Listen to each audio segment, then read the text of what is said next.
students, welcome to Nagesh Karasgi Orchid School. I, Miss Nehal Mane, teaching you science for grade 6. We have started our second lesson, that is components of food. We have seen the different components of food. In the previous class, we have done experiments to find out the food items. Those are rich in carbohydrates, fats and then proteins. Yes. Now, in this class we are going to study more about vitamins. As we have seen, there are different types of vitamins like vitamin A, vitamin B, vitamin C, D, E and K. So, we must know which vitamin is rich in exact which type of vitamin, like carrot, whether it is rich in vitamin A or vitamin D. So, we are going to see about these vitamins in detail in this lesson and also about minerals. So, let us see vitamins. Now, in this table you can see that vitamin A, we are going to study about vitamin A. Vitamin A, the sources of vitamin A are green, yellow fruits and vegetables like carrot, papaya, butter, ghee, curd, it is a fish, liver oil and corn. These are rich in vitamin A. These are the sources of vitamin A, and these fruits, vegetables and non-veg are rich in vitamin A. So, what are uses of this all sources of vitamin A? These are used for healthy skin and bright eyes. These are used for healthy skin and bright eyes. Its deficiency may lead to night blindness. You can see few persons, those are having difficulty in seeing at night. Those person may be having deficiency in vitamin A. So, they cannot see properly in night. So, those are having night blindness and it is happened due to the lack of vitamin A. It also causes, lack of vitamin A also causes dryness of lining of mouth. Dryness of lining of our mouth. In our mouth always a watery substance, saliva is present. Due to lack of vitamin A, we will feel dryness in our lining of the mouth. So, these vitamin A are rich in fruits like roots, carrots and papaya. You can see the examples are given here, carrots and papaya. Okay. So, this was about the vitamin A. Vitamin B complex. This vitamin B complex is rich in yeast, whole grains, brown rice, beans, porridge, turnip, potatoes, bananas, eggs and meat. These are the rich sources of vitamin B complex. These are the rich sources of vitamin B complex. And uses of this vitamin B complex, if we have in our diet in proper amounts, are it saves from beriberi. It saves from beriberi. It is a disease. Beriberi is a disease. Eye sore and anemia. It relieves from nerve pain. It relieves us from nerve pain and it protects us from skin disorder. Skin disorder. Those are rich in different types of whole grains and eggs. Okay. So, these are the examples. Now, we will see about vitamin C. Vitamin C, orange, lemon and other citrus fruits, amla, guava, green vegetables. Chemically, it is called ascorbic acid. Okay. So, vitamin C is rich in these sources. How does vitamin C help us? Vitamin C help us to prevent from cold. It prevents cold and throat and chest infection. It also helps in repair in early injuries. It repairs the injuries which we have on our body. This vitamin C repairs the injuries. So, these are rich in amla and all the citrus fruits like lemon, oranges, and many more. Okay. So, this was about the vitamin C. Now, we will see vitamin D. Milk. What are the sources of vitamin D? Milk, fat, fish, liver, egg, cheese, butter and edible oils. So, these are the sources of vitamin D. How does it prevent us from getting diseases? Vitamin D prevents us from softening and deformation of bone. Softening and deformation of bone. Okay. Which causes the diseases like rickets and a bone disease. Deformation of bones means we will feel like weakness. Okay. So, these are the diseases which happens due to lack of vitamin D. So, these are rich in fish and butter. Few examples are given here. Vitamin D is also known as sunshine vitamin. Vitamin D is also known as sunshine vitamin. Why? Because our body also prepares vitamin D in the presence of sunlight. That is why vitamin D is also known as sunshine vitamin. Sun rays react with the oils of the skin to produce vitamin D within the body natural ways. Within the body natural rays, with the help of the oils which are present in our skin, sun rays react with it and forms vitamin D within the body in natural ways.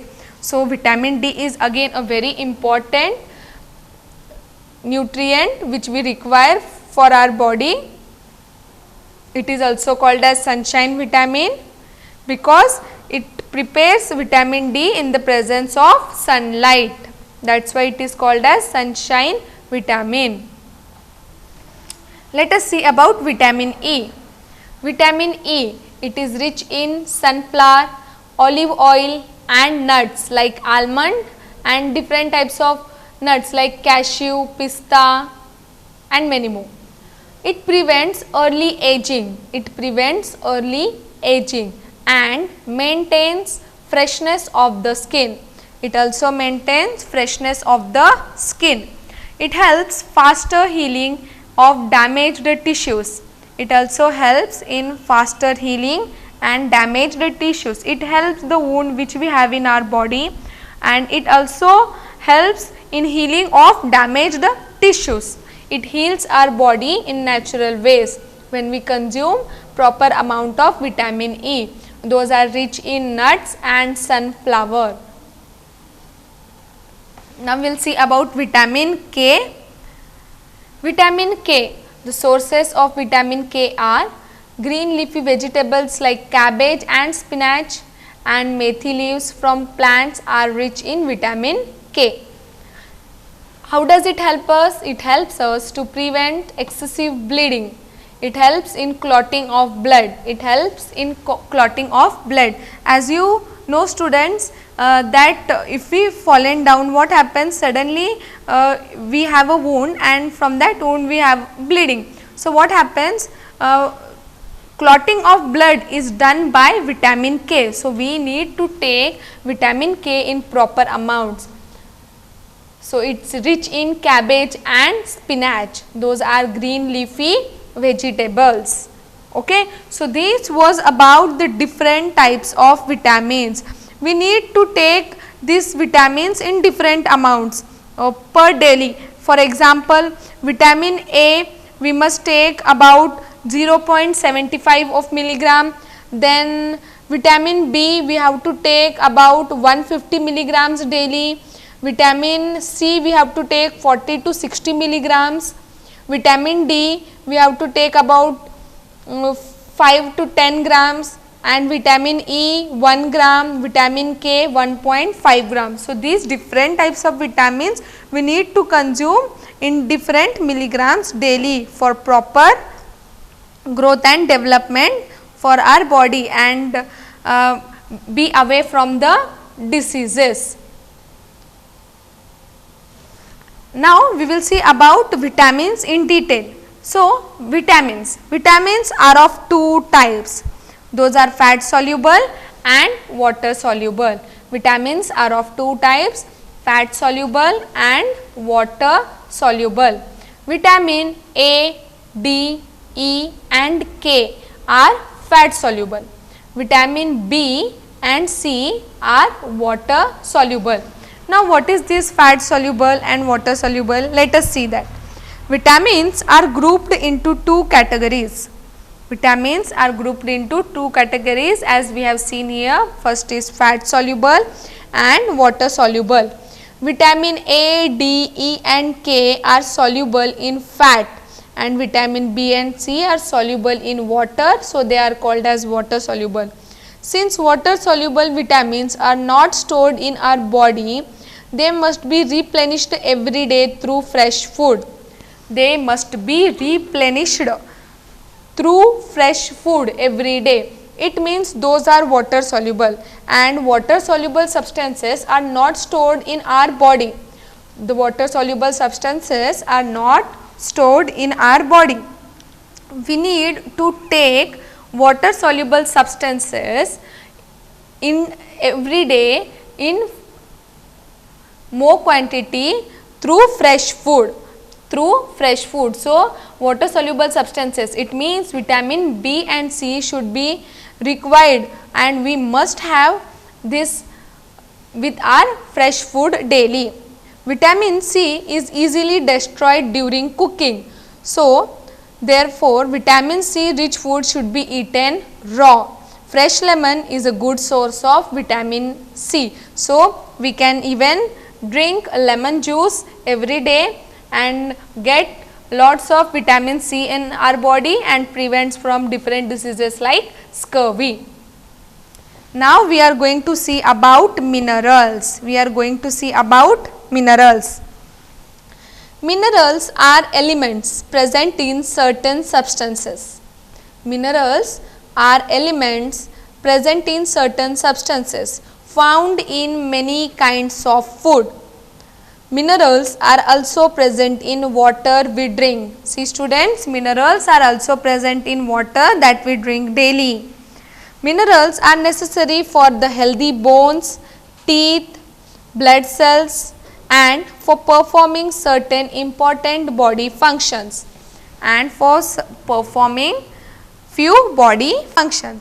Our body requires some minerals in large amounts are called as microminerals, and our body requires some minerals in small amounts, those are called as microminerals. The minerals which are required in large amounts are called as macrominerals, and the minerals that are required for our body in very small amount are called as microminerals. For example, calcium and phosphorus are essential for the formation of strong and healthy bones and teeth. So, calcium and phosphorus are essential for formation of strong and healthy bones and teeth. So, we need to consume that in a very little quantity. We need them in a good quantity. Some minerals like zinc, magnesium and iodine are required in traces only, means these are the minerals which we require in a very little amount. So, doctors advise elderly people to have calcium tablets at least once a day, since in old age bones get weak and brittle. Okay. So, doctors advise the old people to take calcium tablets as their bones are weak. So, some minerals we require in very large amounts and some minerals we require in small amounts. According to our body requirement, we have to take these minerals in our diet. So, let us see few sources of minerals.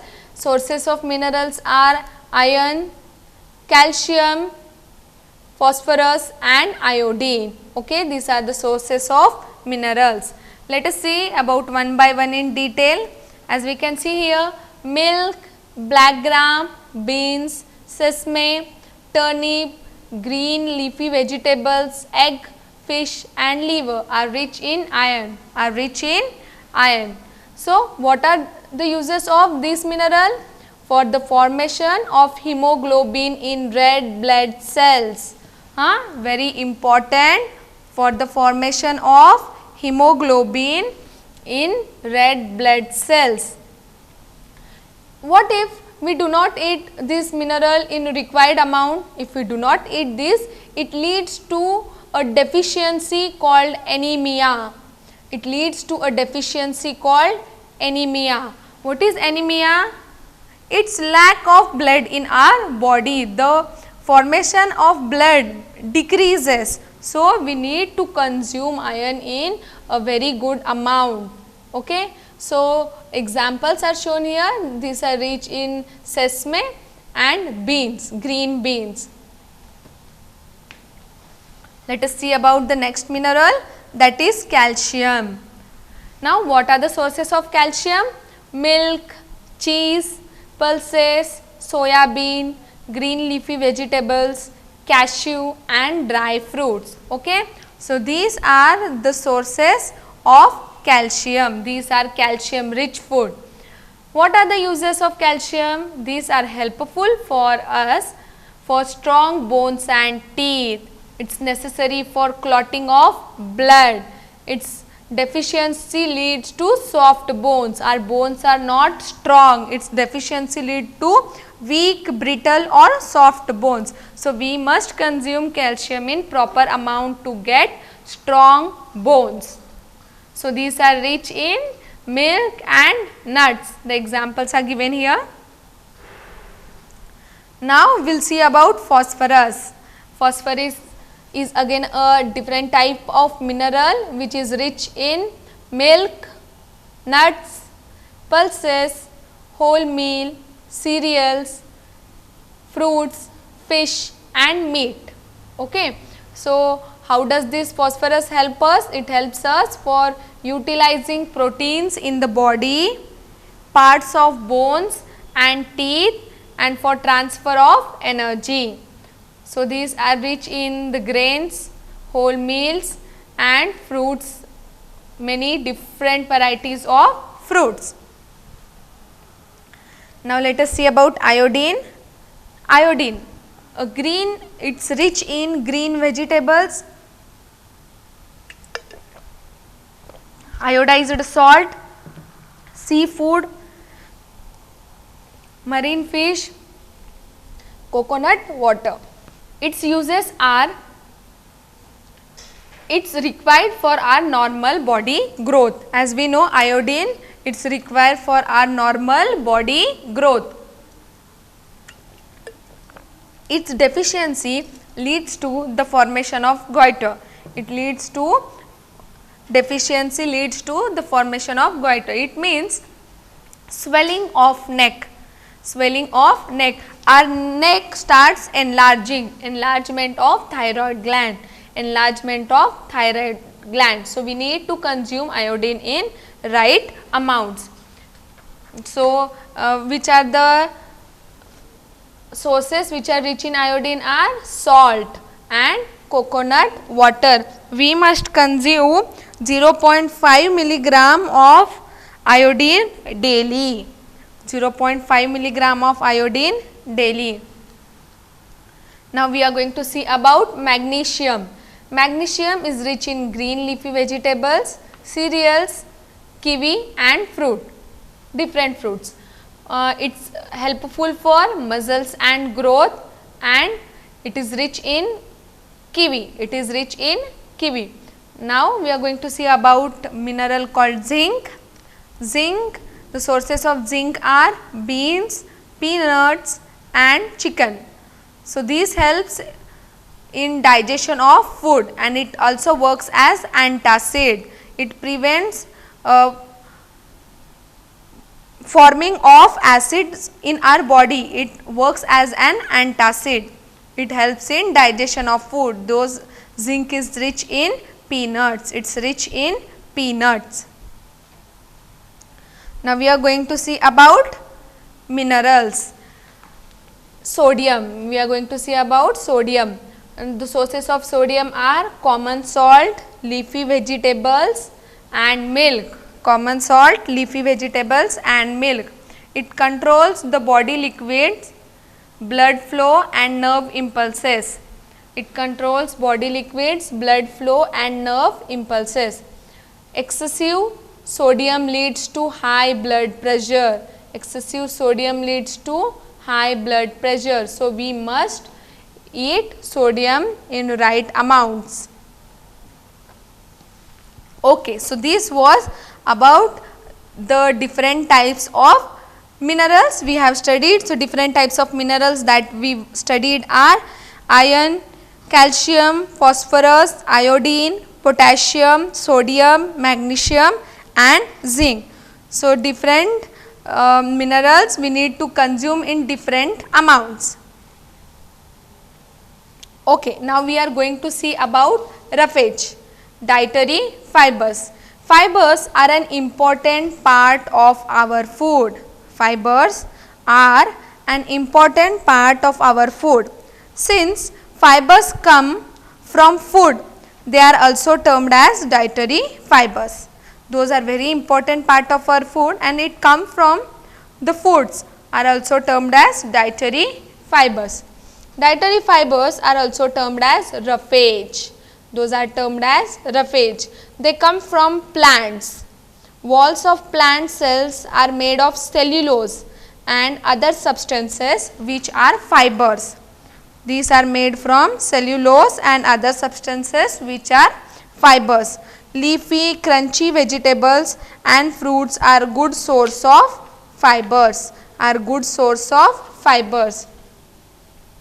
Beans, pulses with seed coats, whole grains, unpolished rice, raw fruits, crunchy vegetables and soft stems contribute dietary fiber.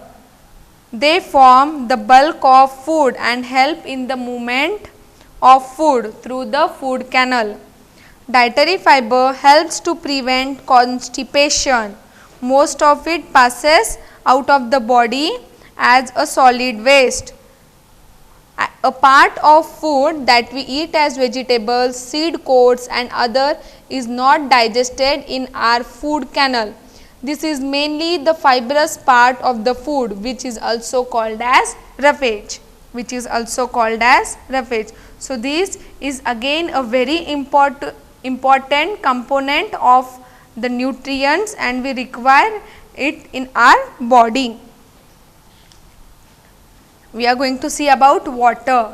Water, as you know, water is very essential component. Yes, it absorbs nutrients, it helps in removal of waste from our body. Okay. So, these are the main functions of water. It is an essential component, it absorbs the nutrients, it helps in digestion and it removes the waste from our body. Water is an important part of our food. Water is not a food in itself, but it is an essential part of our food. We can live without food for few days, but not without water. 1 or 2 days we can live without food, but we cannot live without water for more days. We need water every day. Water is the most important requirement for life. One should take at least 5 to 8 glasses of water daily. One should take 5 to 8 glasses of water daily. Our body is nearly 70% of water. Yes, our body consists 70% of water. Some important functions of water in our body are: water makes the food soft and pulpy and helps its movement through the food canal. Yes, water which is present in our body, it helps the food to make soft. The saliva which is present in our mouth helps the food to get soft and pulpy, and water helps the food to pass from food canal to the stomach. Water carries food to different parts of the body. As we know that we consume our food from mouth, then it goes to stomach by food canal. After stomach it goes to small intestine, then large intestine. In this way water carries food to different parts of our body. So, water is very much essential. Water helps in removal of waste from the body.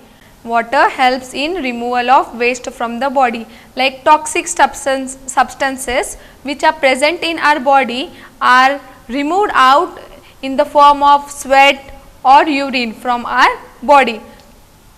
Water keeps our skin moist. It keeps our skin moist. Water keeps the body soft and helps in the movement of muscles. It keeps our body soft and helps in the movement of muscles. Water keeps the body cool and at a normal body temperature. What is our normal body temperature, students? Yes, it's 37 degrees centigrade. So, water keeps our body cool at all the time and at a normal body temperature. As it is said, one should take at least 3 to 4 liters of water in a day. It means 5 to 8 glasses of water should be consumed in a day. If the loss of water from our body is more and intake is less, it may result in dehydration. It means we are just drinking very less water, 1 or 2 glasses of water, and the removal of water in the form of sweat, urine is more, then our body feels lack of water and it results in dehydration. It results in dehydration. So, instead of that we can also eat fruits and juices as they are good source of water, Students, now you have to open your textbooks, page number 14. You can see a activity, take a tomato or a fruit. Okay students, page number 14, activity 3 you have to see. You have to perform this activity at home. Take a tomato or a fruit like lemon, cut it into small pieces. Do your hands get wet while doing so? Carefully observe. Whenever vegetables and fruits are being cut, peeled, grated or mashed at your home, do you find a watery substance present on it? Yes, when we cut fruits, water is present on it. We see that many food materials themselves contain water. To some extent, our body needs are met by this water. Apart from this, we also add water while cooking many food items and different things. Okay students, so we have studied about vitamins and minerals. So there are different types of vitamins like vitamin A, B, C, D, E and K. Vitamins are grouped into 2 types. Those are fat soluble and water soluble. We have seen about minerals. The different types of minerals are iron, calcium, phosphorus, iodine, potassium, sodium, magnesium and zinc. And we have also seen the 2 more important constituents of nutrients, that are water and roughage. So we need to eat all the nutrients in right amounts for our body growth and development and protect us from diseases. We need to consume different parts of nutrients like carbohydrates, vitamins, proteins, minerals, fats in different amounts. So, in the next class we will see more about what type of diet should you have in your daily routine and what deficiency leads if we not have the nutrients in proper amounts. So, you have to read the question and solve the activities which are given in your textbook. Thank you students.